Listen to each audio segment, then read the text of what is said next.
My family didn't want me at Thanksgiving. This is no place for failures, my brother, Ryan, said. I calmly agreed, and that night I stopped paying the mortgage and the private school tuition for his kids. Now he's losing everything. Have you ever been the responsible one in your family, but still treated like you're the problem? Let me know your story down in the comments. I was driving to my parents' house, the one I'd helped pay to renovate last year. The new kitchen island, the quartz countertops, that was mostly me.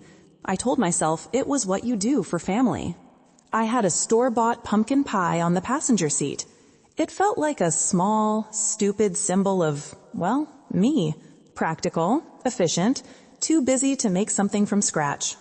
But I'd grabbed it, and I was on time. And I had this tiny, flickering hope. Maybe this year would be different. Maybe this Thanksgiving, they'd finally just see me. See the work I'd put in, not just the checks I could write. It hadn't always been this bad. Or maybe it had, and I'd just been too young to see it. It started small, right after I landed my first real design job. My brother, Ryan, always had bad luck. A deal would fall through. A business partner would betray him. He was perpetually on the verge of some massive success that never, ever materialized. My mom, Jennifer, would be the one to call me. Jessica, honey, she'd say, her voice full of staged disappointment. You know your brother is he's sensitive. He's going through a rough patch. Family helps family. And I did. I helped. A few $100s here for a utility bill, a few $100 there for a car repair. Then, 5 years ago, he and his wife Emily were about to lose their house. He swore it was a temporary setback, just a cash flow issue. So I stepped in. I took over the $1,500 mortgage payment every single month for 5 years. Then came the private school for my niece and nephew.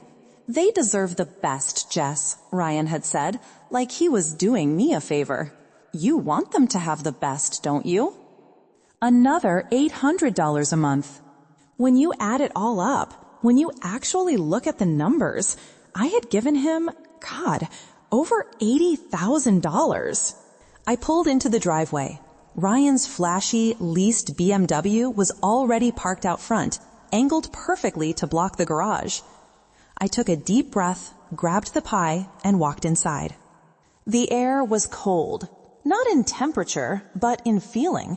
Ryan was in the kitchen, holding court, laughing loudly, one arm draped over the new island I'd paid for. He was explaining some next-level business venture to my father. My mom, Jennifer, was hanging on his every word, smiling like he was a genius. My dad, Robert, just nodded along, his eyes glued to the football game on the TV in the living room. No one said hello. I walked over to the counter and set down my pie. My mom glanced at it, then at me, and her face tightened. Oh, she said, her voice dripping with disappointment. You bought one. And right there, standing in the kitchen I paid for, holding a pie I didn't have time to bake, I finally understood. This wasn't generosity. This was a transaction. I wasn't helping. I was paying. I was paying for my seat at the table. For 20 years, I'd been the family fixer, but I suddenly saw the real, unspoken role they'd cast me in. I was the designated scapegoat. It's a strange role to play. You're the one in the family who is just successful enough, just stable enough to get the job done. Which means you are now by default obligated to finance the failures of the golden boy. I was the one successful enough to pay for everything, but I was never successful enough to actually be praised for it. My success wasn't my success. It was just the family's emergency fund. It was Ryan's personal bank. Looking at him, laughing and sipping a beer, I realized that $80,000 wasn't a loan. It wasn't a gift. It was the price of admission, and I was suddenly painfully aware that I was done paying it. The dinner was tense. The air was thick with things unsaid, which is how it always was. I just tried to be small, to take up as little space as possible. It was Ryan who broke the silence, gesturing toward the dessert table with his fork. "Hey, Jess," he said, loud enough for everyone to hear. "That pie, you get that from the gas station?" I felt a hot flush creep up my neck. "It's from a bakery, Ryan. I was busy." He laughed, a short barking sound. Right. Busy. If you're so busy with that big career of yours, why not buy a good one? Or are things not going as well as you say they are? I looked to my mother, Jennifer. This was her cue to step in, to say, "Ryan, be nice." Instead, she sighed, picking at her food. "Well, you know, Ryan," she said, her voice full of that familiar, weaponized pity, "your sister is just trying her best with that little art career of hers. It's not like it's a real job, like finance." A real job like his? The one he'd been fired from 3 times? The consulting gig he ran from my parents' spare bedroom? My father, Robert, just kept carving the turkey, his knuckles white. He was a master of avoidance. If he didn't look up, it wasn't happening. "Actually, Ryan," I said, my voice dangerously steady, "my little art career is doing just fine. It's paying my mortgage. And yours." The fork clattered onto his plate. Silence. Ryan stood up, his face turning a dark, blotchy red. "You see this? This is what I'm talking about, Mom. This is the thanks I get? I'm trying to build something here for this family, and she throws money in my face?" "Ryan, sit down," my dad mumbled, not looking up. "No, I won't sit down." Ryan pointed a shaking finger at me. "She thinks she's better than us, with her city apartment and her title." "Well, you know what, Jess? I've got a deal on the table right now, a real one, an investment that could set this family up for life." I knew what was coming. It was always coming. "It's a $25,000 buy-in," he said, his voice dropping to a low, desperate growl. "I need it by Monday. I thought my family would support me."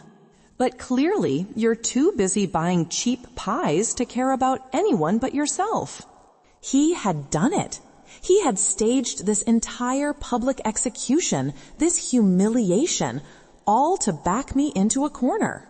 He was trying to make me pay for the crime of embarrassing him, to pay for his peace, just like I always did. I looked at my dad, who was now studying a spot on the tablecloth as if it held the secrets to the universe. I looked at Emily, Ryan's wife, who was pale, staring at her hands, looking like she wanted to evaporate. And I looked at Ryan, his chest puffed out, waiting for my apology, waiting for my checkbook. This wasn't a family. This was a shakedown. This was a transaction. And for the first time, I saw the price clearly. I slowly, calmly folded my napkin and placed it on the table. I stood up. My mother gasped, "Jessica, what are you doing?" "I'm full," I said. My voice was quiet. It was terrifyingly calm. "I can't eat another bite." I looked at Ryan. "Good luck with your investment." Then I turned, walked to the door, grabbed my coat, and left. I didn't forget my purse. I left the store-bought pie right there on the counter, a final, small payment for the lesson I had just learned. The drive home was quiet. For all the years I'd made that drive after a holiday, I'd usually be crying, or angry, or rehearsing imaginary arguments in my head, thinking of all the smart, cutting things I should have said. Not this time. This time, there was just a terrifying, cold, crystal clarity. The emotional static was gone. All I could hear was the sound of the engine and the click of the turn signal. I got to my apartment, the one I'd paid for all by myself. I dropped my keys in the bowl. I didn't turn on the TV. I didn't pour a glass of wine. I walked into my home office, sat down in my chair, and opened my laptop. The screen lit up my face in the dark room. I logged into my bank. My fingers didn't even shake. I went to the Transfers and Payments tab. There it was. Recurring payment, Ryan M., $1,500, scheduled for the first of the month, forever. I clicked on it. A small box popped up. Are you sure you want to cancel this scheduled payment? I thought about the $80,000. I thought about the BMW in the driveway. I thought about the words, no place for failures. I clicked confirm. A small green check mark appeared. Payment canceled. I exhaled. It felt like I'd been holding my breath for 5 years. Next, I found the other recurring payment, tuition fund, $800, scheduled for the 5th. I clicked cancel, confirm, done. And as I sat there looking at the screen, the aha moment finally hit me, the real foundational truth of it all. This wasn't a family, not in the way it was supposed to be. It was a system. I'd read about it online, in articles I'd clicked on late at night, feeling seen but never ready to admit why. It was a classic narcissistic family system. Ryan was the golden boy. He was the one who could do no wrong, even when his entire life was a monument to doing things wrong. He was allowed to fail over and over and over because his potential was what mattered. His dreams were the family's priority. And me? I was the scapegoat, or the caretaker, the one who was only valuable for what I could provide. The one who was obligated to clean up the golden boy's messes, to finance his dreams, to make sure the system kept running. My success wasn't celebrated, it was harvested. It was just the fuel to keep the family's precious, dysfunctional engine running. My mother, Jennifer, was the enabler, protecting her golden boy. My father, Robert, was the absent one, making himself invisible to avoid the conflict. And I had just pulled the plug. This wasn't an act of revenge. It was an act of liberation. I wasn't destroying my family. I was finally escaping the system. I picked up my phone. I went to Ryan's contact. I scrolled down. Block this caller. I pressed it. I went to my mother's contact. My thumb hovered for a second. I thought of her sigh over the pie. I thought of the words, your little art career. I pressed block this caller. I turned off my laptop. I went to the living room. And for the first time in my adult life, I sat in my own apartment in the total silence, and I felt peace. The silence lasted exactly 12 days. It was a Tuesday. I was in the middle of a design sprint, mapping out a user flow, when my phone, set to Do Not Disturb, started vibrating on the desk. It didn't just vibrate once. It vibrated and kept vibrating. I finally picked it up. The lock screen was a wall of notifications. The first missed mortgage payment had officially hit. The system was in shock. The first text was from Ryan. Where is the money? Not a question, a demand. Jessica, I'm not kidding. The bank just called. You missed the payment. You're gonna make my kids homeless over a stupid joke? You're a monster. Then came my mother, Jennifer. Her texts were different. They were aimed at my guilt. Jessica, honey, please call me. Ryan is so upset. I don't know what you did, but you need to fix this. You're tearing this family apart. And then the one that almost hurt, my father, Robert, a single weak text. Call your mother. She's very upset. I stared at those messages, and I didn't feel sadness. I didn't even feel anger. I just felt tired. They're not angry I left. They're not upset that I was hurt. They're angry the ATM is closed. Then the calls started. Ryan, Mom, Ryan again. Dad, Ryan 3 more times, back to back. I let them all go to voicemail. I put my phone on silent and tried to get back to work, but the screen kept lighting up. The messages got more frantic. This wasn't just a reaction. It was what therapists call an extinction burst, the desperate, violent flailing of a system when it realizes it's losing control. Ryan's messages became unhinged.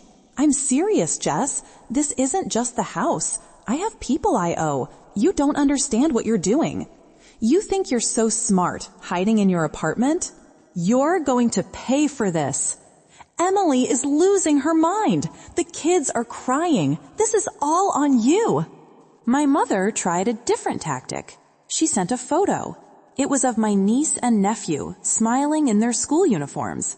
The same uniforms I'd been paying for. Don't punish them for your anger, Jessica. This isn't fair to them. That was the one that almost broke me. The manipulation was so blatant, so perfectly cruel. She was using the children as human shields. I held my finger over her contact, my thumb shaking. I wanted to type, "You're right, it's not fair. It's not fair that their father is a con artist and their grandmother is an enabler." But I didn't. I just deleted the photo. The call stopped around midnight. I finally fell asleep around 2 a.m, exhausted. I woke up at 6 a.m. to a new text. It was from Ryan. I know where you work. If you don't transfer the $25,000 by noon, I'm coming down there. We'll see how your bosses like hearing about what a selfish monster their senior designer really is. He was escalating. He was threatening my job, my stability, the one thing in my life I had built for myself without any of them. I read it again, and I realized he had no idea who he was dealing with anymore. He was still threatening the woman who used to cry in her car after Thanksgiving. That woman was gone. The for sale sign on Ryan's lawn didn't shock me. I'd seen it on Zillow a week after his threatening texts stopped. When intimidating me didn't work, he moved on to the next phase, playing the victim. I assumed that would be the end of it. He'd lose the house, blame me, and life would unravel in its predictable way. But the real ending arrived on a rainy Tuesday morning when an unknown number flashed on my phone. "Is this Jessica?" a man asked. "Who is this?" "My name is Mr. Harrison. I'm an attorney representing your sister-in-law, Emily." My blood froze. "Is she okay? Are the kids okay?" "They're physically safe," he said, "for now." That, for now, told me everything. 1 hour later, I was sitting in his downtown office as he slid a folder toward me. "Emily came to me 2 weeks ago," he said. "Your brother isn't just in debt. He's involved in a crypto scam, a serious one." I blinked. "A scam? Like he lost money?" "Oh, he lost money," Harrison said, "but he also owes dangerous people. The $25,000 he demanded from you, it wasn't for investing. It was a VIG, an interest payment." He opened the folder. Inside was a loan document. "This is a second mortgage on their house. Ryan forged Emily's signature. $100,000. I felt the air leave my lungs. "He lost everything," Harrison continued. "Their savings, your contributions. And now these people are calling the house. Emily's terrified." I met Emily later that day at a coffee shop far from home. She looked hollowed out. "He's not the man I married," she whispered. "When I told him I knew, Jess, I'm scared of him." She lifted her eyes, full of tears and clarity. "He told me you were unstable, but you were just the bank. And now that the bank is closed, he's coming apart." Driving home, I didn't feel anger, just a deep, tired pity, and then resolve. I called my lawyer. I explained everything. Emily, the fraud, the fear. Then I gave her the instructions. "Are you sure?" she asked. "It's a significant amount of money." "I'm sure."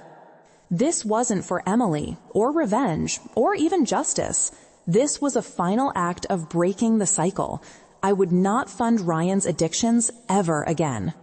Instead, I created a protected, irrevocable education trust fund, enough for both kids to attend college debt-free, ironclad, inaccessible to Ryan or Emily. Only the trustee, Mr. Harrison, could manage it. My final payment. The next Thanksgiving, I hosted a small Friendsgiving in my new apartment. Warm light, good wine, real laughter, my chosen family. Then my phone buzzed. A photo, my niece and nephew sitting on a carpet in a modest new living room. Smiling, safe. Thank you, we're safe. I stared at the picture, surrounded by people who truly loved me, and for the first time in my life, I felt genuinely thankful. Sometimes breaking the cycle isn't about punishment. It's about choosing yourself and giving the next generation a chance to choose differently. Have you ever had to be the one to break the cycle? Share your story below. Your voice might be the lifeline someone else needs.